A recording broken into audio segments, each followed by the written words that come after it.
We'll just go ahead and start up here in the front. It has two 30-pound propane cylinders on it that are full, less than what we use to service the trailer. It has an auto regulator on it with an arrow pointed towards that one up there. That's the one I worked off when I serviced the unit. As soon as that bottle would happen to come up empty, it's going to turn red inside the glass eye, indicating the bottle it's pointed to is empty. If the other cylinder is already opened up, it'll automatically pick up from it so you don't lose your gas service in the middle of the night. Still going to show you red inside the eye that the one it's pointed to is empty. Then all you have to do is switch it over to this side here, work off of this one while you take that one to town and have it refilled. It has one 12-volt battery on the front of the unit. There's also a diagram on the top of the lid that shows you how to hook up a single battery, a double battery, or two 6-volt batteries. So you never have to worry about how to hook one up. It is on the lid on the inside. It also has a battery disconnect here behind the bottles, so that when you're not going to use the unit for a long period of time, you can turn that to the off position and it will save all the 12 volt that's in the batteries at the time when you turn it off. It also has a 7-way chain holder and 7-way cord holder that keeps the chain and the cord up off the ground to keep them from corroding. Pretty simple on the BL leveling system. It does have the directions in the lid that shows you exactly how to take it on and off the vehicle. So we'll just go ahead and turn it on. It goes through its little thing. We'll go up to where it says manual mode. We'll extend the front jack up. I must have pushed the wrong one. Let's go home screen. Tongue jack mode. We're going to extend it up like we're taking it off the vehicle.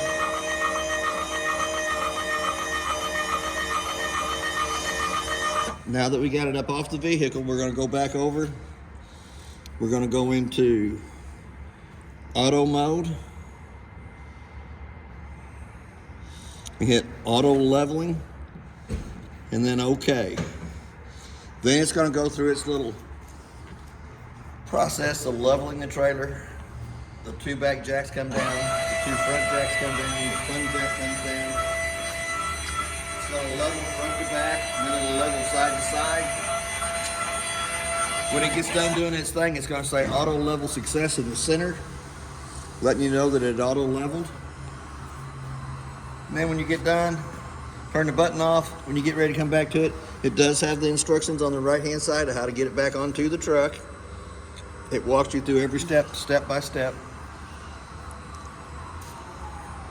Does have a bottle cover for the propane bottles on the front. Has two little holes in the bottom of it to go underneath the metal bottle rack with a bungee cord. It also has the quick connect to the top so that you don't have to take the cover off every time you want to reach into the cylinders to turn them on or off, either way. First little light switch here on the off door side does turn our little LED strip in the center of the unit on the front cap. And you also have to have the steps in the up position while you're doing your auto level, because it's going to do its own thing and you don't want the steps out crushing the front door.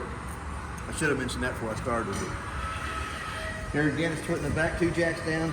They're going to level front to back. They'll level side to side, and then the two front stabilizer jacks are going to come down until they hit the ground. Then they'll do their thing, they'll level out. Once it's done, it will say auto level success on the monitor pad on top of the jack. So we're going to go ahead and go on through the unit while it's doing its thing. The front off-door compartment has a manual crank handle for the jacks. For any reason they won't work on their own, there is a manual way to crank them up and down. But it also does the slide room manual override. Cranks the slide rooms in and out if they won't go off the button. There's a bag to store all the stuff in. The top plate to the griddle. We also have a spray port hose that hooks to your outside shower. It gives you hot and cold running water to this side of the unit. If I'm not mistaken, it went to auto level. It should say success on the jacks now. It did say auto level success. So now all you have to do is come back, turn that off, put the lid back down and lock it. So we're already back here, so we're going to come back underneath this compartment. It does have a fresh tank drain, 2-inch white valve underneath that slide room. That is where the fresh tank will drain from. We're gonna come back to the connection for the water fittings. It has a park cable hookup and satellite hookup on the outside out here. Your very top one that you can hook to with the water hose and regulator is your black tank flush. Make sure your termination valve is open, your black tank's completely empty before you turn water pressure onto this. Has a little aerator on the inside of the black tank that spins around. Helps clean more of the toilet paper and debris out of the inside of the black tank. Then you have your city water connect that you can hook to with the water hose and regulator. Work right off the water pressure going to that. The second one back is an antifreeze inlet that you can hook a garden hose to, stick down into your antifreeze jug. Turn one white valve on the water pump on the inside. Turn the pump on, it will suck the antifreeze all the way through the whole system of it. The one right down below it is your fresh tank fill that you can just stick a garden hose in and fill it up. We're going to come to the outside of the hot water heater. Before you turn the hot water heater on, electric or gas, you always want to pop the pop-off valve here at the top. Make sure you have water coming out of the top of it before you light it on gas or turn on electric, either way. It does have an anode rod in the bottom for draining the hot water heater out in between long trips and for winterizing purposes. But an anode rod also draws all the impurities out of the water to that rod, eats that rod up instead of eating up the inside of the tank. I have to show you more about the hot water heater when we get to the inside. There is 2 switches on the monitor panel, one for electric and one for gas to light it. On our termination valves right down below that, the 3-inch black valve in the front is the toilet water. The 2-inch gray valve over here on the side is the bathroom shower, sink, and the kitchen sink water. Only has the 2 holding tanks on it. We're going to come back here. Before I go too far, it does have 2 low water drain points. The blue line is the cold side of the water system. The red is the hot side of the water system. Those are used for winterizing and de-winterizing of the unit. Furnace is next one back. I always suggest putting a mud dauber screen over the outside of the furnace for the simple fact mud daubers love that smell since it's been lit on propane. They like to go in there and build their little dirt nest. The dauber screen's less than 20 bucks. It's worth its weight in gold because it's $155 an hour for every hour that we have to take the furnace out to clean it. But it's going to suck cold air in the back hole, hot air out the front hole. We got our outside shower that the black coiled hose hooks to. Gives you hot and cold running water to this side of the unit. Lug nuts on the trailer have been torqued to 100 foot-pounds. That's what's recommended on the side. And the tire pressure on the side of the tires is 80 PSI. And it also has a tire monitoring system that's been programmed to these tires at where they're sitting right here in the shop. As we come back through here, there's your 2 back leveling jacks on the back. The little round hole in the skirting here at the bottom is for the manual crank for the slide on the opposite side of the trailer. For any reason it won't go in or out on its own, there is a manual way that you can crank that room in or out. Before we go too far away from it, it does have a stove vent up here at the top. For that stove vent to vent properly, it has 2 little tabs underneath the black lid here. Pulls up, allows that lid to flap.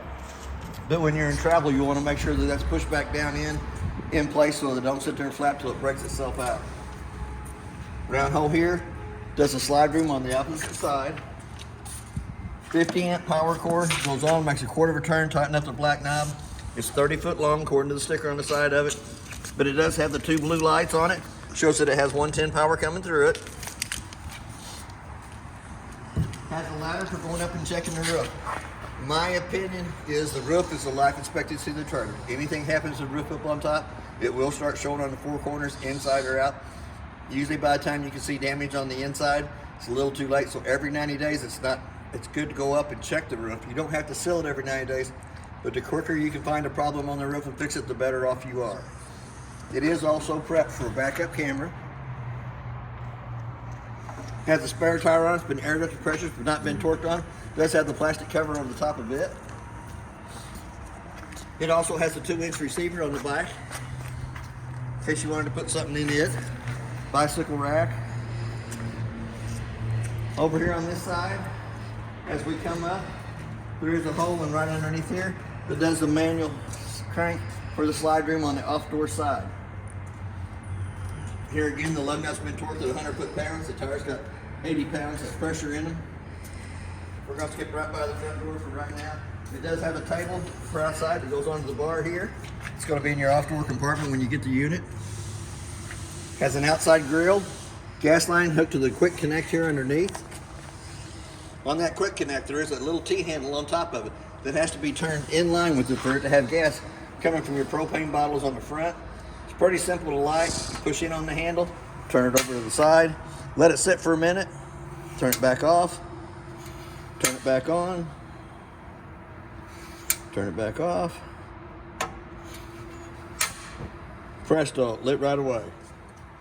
Then your outside griddle goes over the top of it. So I'm going to turn it back off, don't want to waste your propane. But it does show you that it does light.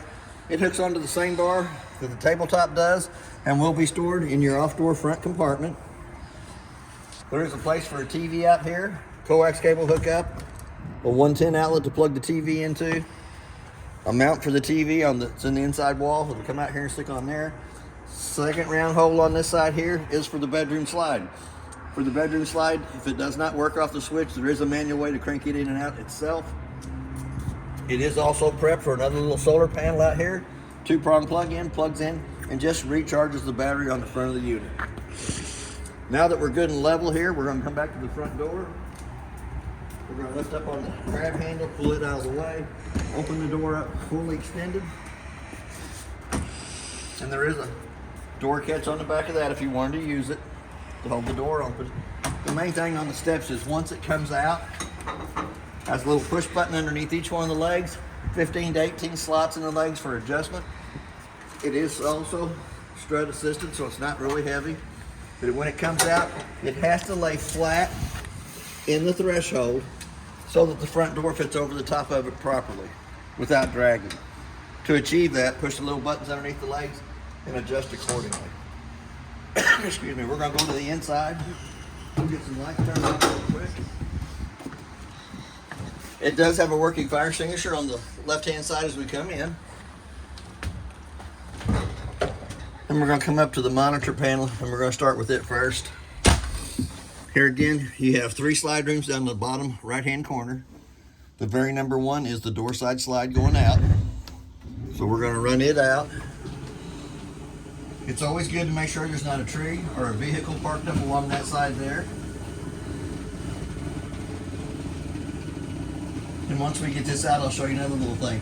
There is 2 cabinet doors there in the very back. If you overload them cabinet doors, sometimes they can come ajar in travel and can come open, but there is enough room to walk between the 2 slide rooms to get back there to look at them cabinet doors before you run the slide room in or out. Here again, we know it's been sitting in the same spot all day, so we know that the cabinet doors are shut.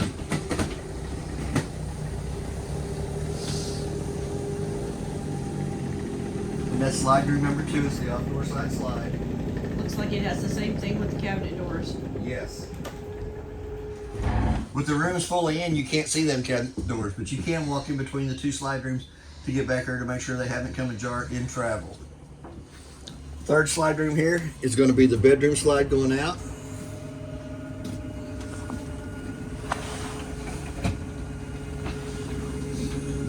Here again, it's always a good thing to make sure there's not a vehicle parked up along that side or a tree right there at that exit where the room's going to come out when you're parking.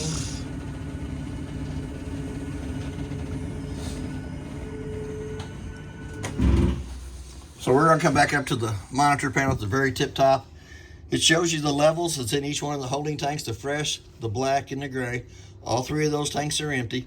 As they filled up when I serviced the unit, they show 1/3, 2/3 full. Once the fresh tank hit full, I went out and turned the water pressure off going to that hose that filled the fresh tank. Then I hooked to the city water connect, turned water pressure onto it, and then I come in and I filled the black tank through the toilet, and I filled the gray tank through the kitchen sink and the bathroom sink and shower. As they filled up, they show 1/3, 2/3 full. Battery on the right-hand side shows you that it's fully charged. We're going to step down here to the awning. It does have an awning light on it. When you push the button for the awning light, it turns blue. There is a little light here by the front steps that comes on, so you can see the steps as you come in and out. You have your interior lights, which is the center row of lights in the living room kitchen area. Then we have a bedroom lights that turns to bedroom lights only. You can also connect to Bluetooth. On your hot water heater, you have a gas side for the hot water heater and an electric side. Before you turn either one of those on, make sure you have water in the hot water heater to where it's filled up coming out the pop-off valve on the outside. You also have a water pump switch that turns the water pump on between the freshwater tank and the faucets. And you also have a set of tank heaters for extended period of use in the wintertime. I've got it on because we did have water in it. I tried to leave it on overnight last night so that it heats up the water that's in the tanks and causes it to evaporate and come out your termination valve on the outside. One more thing to show you, we do have an awning switch on here, and we're going to extend it out. I don't think I can get it all the way out because of the trailer next door, but I can get it out pretty far. It does have the pretty LED lights up underneath the edge closest to the camper.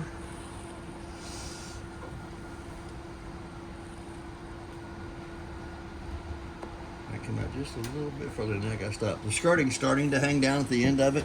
You want your skirting to hang straight up and down at the end, but each one of the arms has a pinch point. The bottom arm can be pulled down against, which will put the pitch of the rain going to the back side of the awning, or the same way with the front arm. You can pull down the bottom arm of it, put the pitch of the rain going away from the front door towards the front of the awning.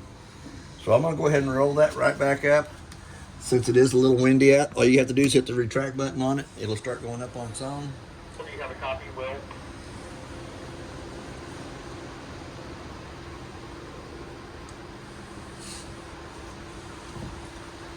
My theory on the awning is if you're not sitting underneath it using it, put it up. It just takes a minute to push the button to let it go in or out. It is one of the most expensive parts that you'll put back onto the unit. If the wind would get underneath it like a parachute and push up on it, it can cause the awning arms to pull loose from the side. There we go, we're back up in place. So that pretty well takes care of the monitor panel. It does have all the systems. Anytime you're using a light, it will turn blue. Anytime you're using the gas side of the hot water heater or the electric, it turns blue. Same way with the pump. I do have the pump in bypass mode right now so that when we winterize the unit, we blow it out with air so it comes through and blows out all the water lines on the inside of the units to each one of the faucets, hot and cold side. So we're going to come right down below that. We're going to hit the button here in the center. Shows you the breaker box. The breakers are marked right down below them, exactly what they are. General purpose, your GFI, microwave, AC, your main, hot water heater, your second AC, your converter, and your fireplace. All your car fuses on the right-hand side are marked from top to bottom, giving you 4 or 5 spots at the bottom that are empty in case you want to add more 12-volt appliances to it. But on them car fuses, there is a little red light off to the right-hand side. Anytime one of those car fuses is blown, that little red light will come on, indicating that the fuse it is sitting by is blown. Not that they blow, but there is a light there to show you that. I think we'll go this way through the unit. It does have a 110 outlet underneath the bar here on the front. We have the slow rising shades on all the windows. So we're going to pull it down to black it out. We're going to pull it down and let it go to go back up. They do have jealousy windows in the unit. Pretty easy to use. Just twist the knob here. They come out. They can make a pretty good little breeze coming through. Even though it's raining on the outside, the water will run down the window so you don't have to worry about it coming to the inside. It does have a screen on each one of the windows with a little white handle. It pulls the screen loose from the window frame. Both of those have it. There is 2 sets of keys to the unit. The purple key does the lock and deadbolt on the front door and does all your outside compartments and your tongue jack. It's called key-alike. One key fits everything. Here again, it's a little chilly today, so we're going to turn the fireplace on. It has an on and off button on it. It has a Celsius and Fahrenheit button. You can change the color of the flames. You can run the temperature up and down. And I think it'll go up to about 90. Then you can also set it to where it'll go off in a half hour up to 9 hours. We're going to go ahead and leave it on because it is a little chilly. The bigger remote is for the TV. We can turn the TV on with it. What's your secret? Automatically it goes to channel 2. Which is a TV station that's about 80 miles away from here. That's working with the booster behind the TV and the antenna on top. We use the shop TV for the master bedroom and the shop TV for the outside connection. It got 44 channels on all the TVs, but that's not too bad of a picture for a radio or TV station that's 80 miles away from here, working off the antenna on top and the booster behind it. The lower section of that remote control is for the stereo, that you compare the stereo, which is the gray bar at the bottom of the TV. You can use the speakers on the TV on the inside, and you can push it to where it goes to the 2 outside speakers on the outside. Pretty easy to use that. As we step around, it does have the 2 recliners. The little pull handle is on the outer arm on each one of them that you pull to let it come in. There is a little console, excuse me, where them two remote controls are going to be. And if you're has cup holders in the center or cup holders on the side, good place to put your cell phone if you want to charge it. There is a light in each one of the slide rooms that turns the light above us on. Then you have the reading light that you can adjust for if you're going to read a book. It also has a USB port on each one of the lights in case you wanted to charge your cell phone and watch it while you're doing that. Still has the jealousy windows that manually open in between. Close them up. You have sliders on either side of the slide room. Slow rising shades. The couch here will butterfly out away from the wall. So I'm going to take these two cushions and I'm going to stick it right over on the recliners for now. I'm going to pull them two out of the way. Set them up on the recliners. We can come underneath here, lift up on it. Once it comes up, it has two legs underneath it. Tri-folds out. Once it comes out and sits down like this, you can pull down on the back of it for the top part of the bed. Take the two cushions and put up against the wall so that your pillows don't go down in behind it. We're going to come back to that. We're going to lift that back up. It's not good to have it set out with the fireplace going, so we're going to fold them two legs back up. We're going to slide them right back down into place. And then we'll take the two cushions, Velcro slide down. Not too bad. But both cushions on each side work the same way. Two got pretty good sized cabinet spaces here around the TV area. Put a lot of DVDs, movies, whatever you want to put in them. Snacks. Got a lot of little cabinet space above the couches. Extra blankets, sheets, snacks. I'm all about the snacks. I like to eat all the time I'm working. Me too. Pretty good sized cabinet space up at top. You put your DVDs, whatever you're going to put up in there. But it also has a USB port and a 110 outlet on either side of the TV in the front. And I should have told you a while ago too, if you lose the remote for the fireplace, it does have a touchscreen on the front that you can operate from there. Nice little shelving on this side over here. The window in the center of the slide rooms have a little push button on them to turn them on and off. And then each one of the reading lights have a little push button underneath them and a USB port on all of those. Here again on your off door side, you do have a jealousy window that you can open up. Even though it's raining on the outside, get you a little breeze coming through the unit. Today we're going to pass on the breeze. We're going to pass on the breeze today. This couch here is just like the one on the opposite side. Folds out exactly the same way. We're going to come to the refrigerator. Now, on your refrigerator, the door will open either way. You can open it from the left. You can open it from the right. Fancy. It does have the controls up in the very top of it. It turns it on and off. You can run your plus and minus button to run your temperature for whatever you want it to. The freezer down the bottom has a little push button in the center of it. It does give you a little ice tray for cocktails in the bottom of there. 0 degrees in the bottom, 32 to 34 in the top is what the settings was with my thermometer when I serviced the trailer. Your bottom door only opens one way. It won't open on either side. It does have a little handle you push down in the center.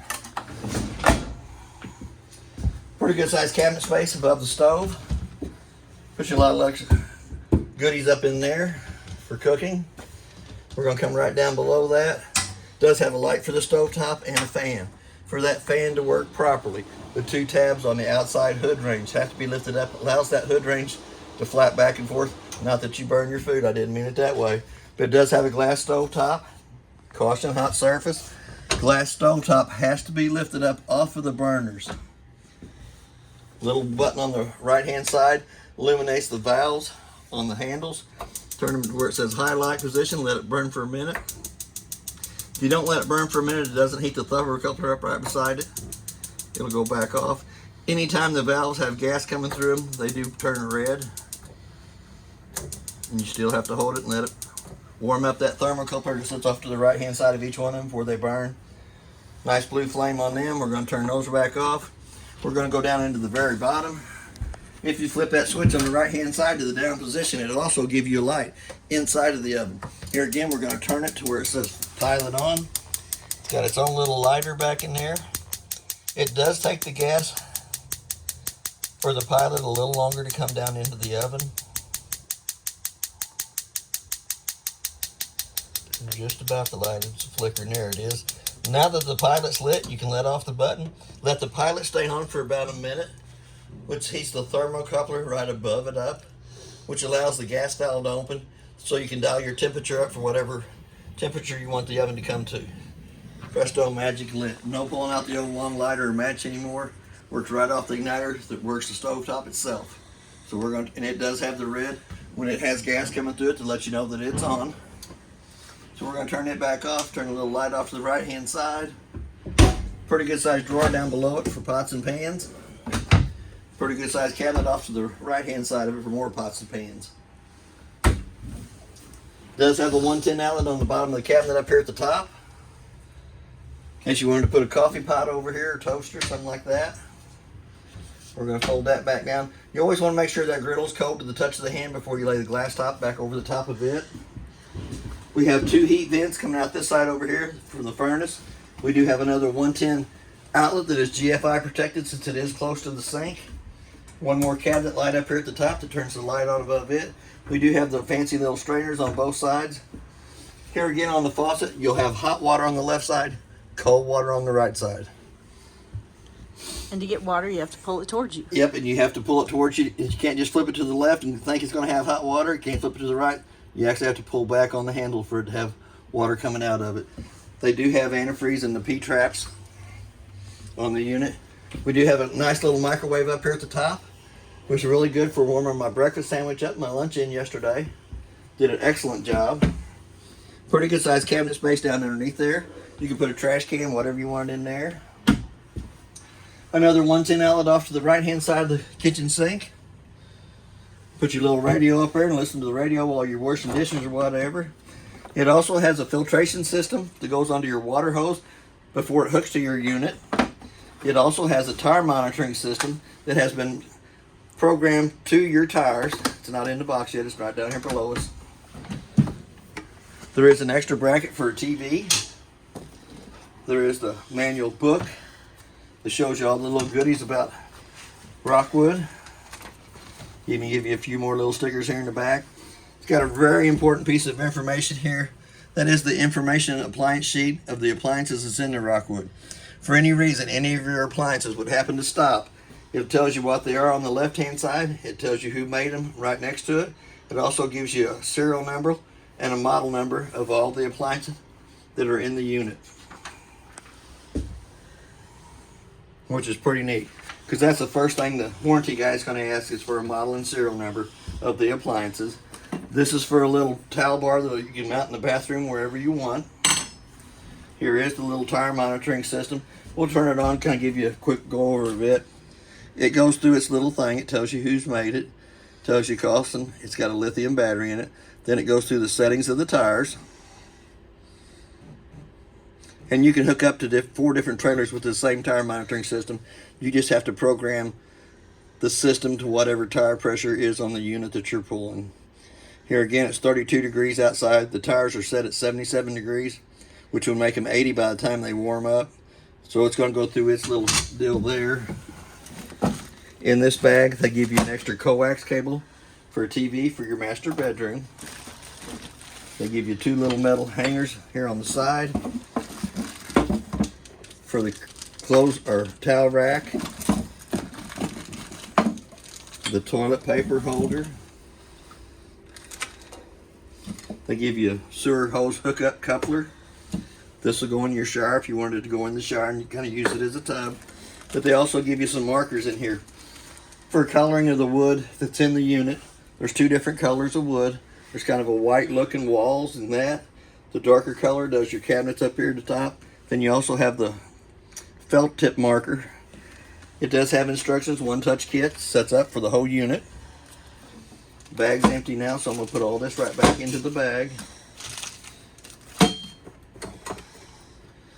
They make it pretty handy. The good thing about Rockwood is they give you everything you need right off the bat before you ever get started. And just make sure you turn your monitor screen for your TV off. There is holders in here so you can put it on your dash or your windshield, either way you want to do it. All I have to do is make sure it links up to your tires that's on the unit. And then your little backer board here for your TV mount that mounts to your outside connection for your TV. The two little hooks that's out there. These two hooks will go right into that. So you can mount your TV to the outside. Excuse me. We're going to come up here at the top. We're going to go into zone 1, which is your living and kitchen area. You can either go AC.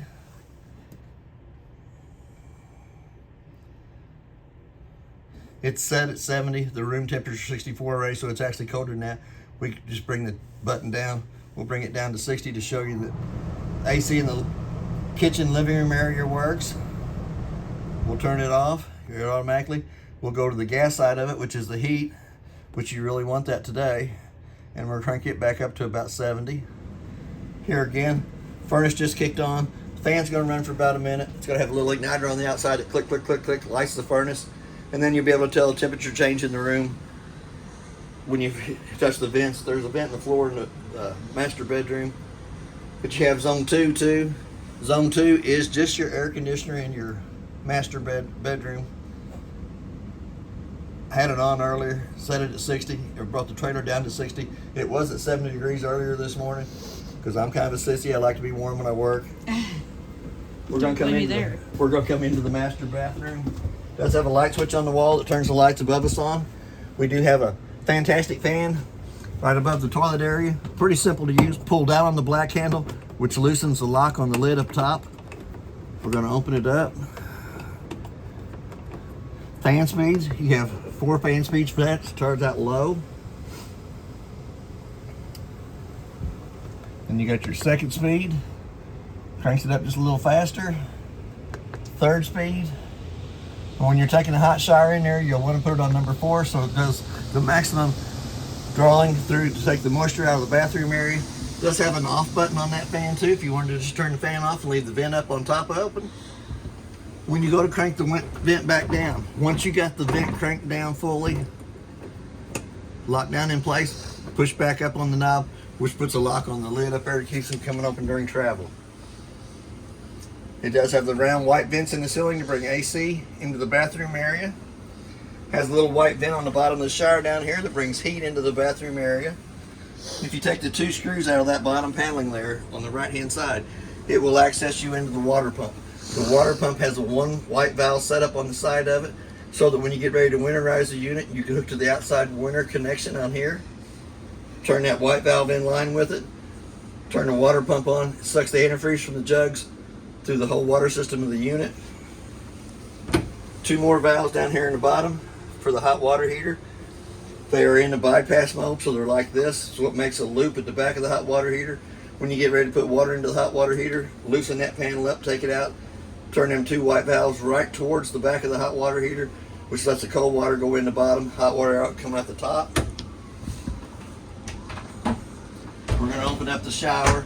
It gives you hot and cold running water in here, but it also has a water mister on it, so that while you're taking a shower, you can get wet. Flip the little lever on the right hand side to the down position, which makes the water rotate back through the tank itself. Once you get soaked up, flip it right back up and the water temperature will come right back to what you had it set to whenever you turned it off. 2 little doors. You always want to make sure they're pulled together and travel. Little rubber clips over the top of it. We have another light switch on the wall here that turns the decorative lighting on the bottom shelf on, so you can use it kind of like a night light for nighttime. And then the 110 outlet that is in the bathroom is your GFCI outlet that protects all the 110 outlets in the unit. Here again, we're going to come through the front door of the master bedroom. There's a light switch on the wall that turns the light above us off. There's a light switch on the wall that turns it back on. The little black button right above it is kind of like works with your thermostat. It tells the thermostat what the temperature of the master bedroom is for when you're running your AC in here. Whatever temperature you set the AC to, it brings it down to that. This little sensor right here senses what the temperature is and works with the thermostat to turn the air conditioner on and off. There is a place for a TV up here at the back. It's got a backer board, a 110 outlet to plug it into. It also has a 12-volt plug-in if you have a 12-volt TV. You also have your satellite hookup at the top, your TV hookup at the bottom that works off the antenna on top. We also have our solar panel digital readout showing that it puts out 14.4 volts to that. It is 64 degrees inside the room. Another 110 outlet down here at the bottom. Pretty good sized cabinet space. White handle pulls the screen loose. Here again we have the, I call them jealousy windows. I'm not really sure if it is, but you can open the windows up and your neighbors can be jealous because you can leave yours up while it's raining and they can't theirs. Crank it back down. Has a pretty good sized closet space up here in the front.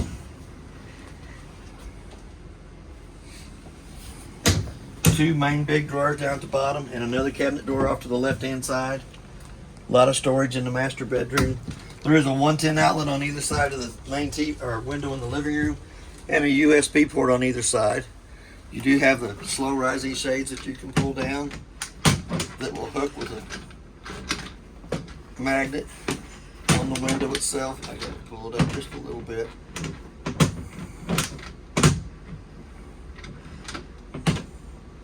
So you can black the front window out completely. There is also an inverter on the unit. It only has the one battery on it, but when you turn it on, push the button and hold it for a minute, it goes through its little thing. It's going to tell you how much juice it's pulling from the battery through the inverter to give you the 110 voltage. It's 122, so that's not too bad. Since we are hooked up to 110 line, I'm going to go ahead and push it back off. Push the button and hold it for a minute. It goes through its little thing and shuts itself back off. The only window that's different in the master bedroom is you do have a fire escape window right at the top of the headboard. It's pretty simple to use. This ain't the first time I climbed on your bed. Little red handle comes out, goes all the way through the bottom of the window frame for an access point there. Grab the little red handle on the right or left hand side, pulls the screen loose. This one lets the window open all the way up. Does have little push button reading lights above the bed and a USB port on each one of them. Then it gives you pretty good sized cabinet space up above. The light above the bed can be turned on by hand, little push button in the center of it.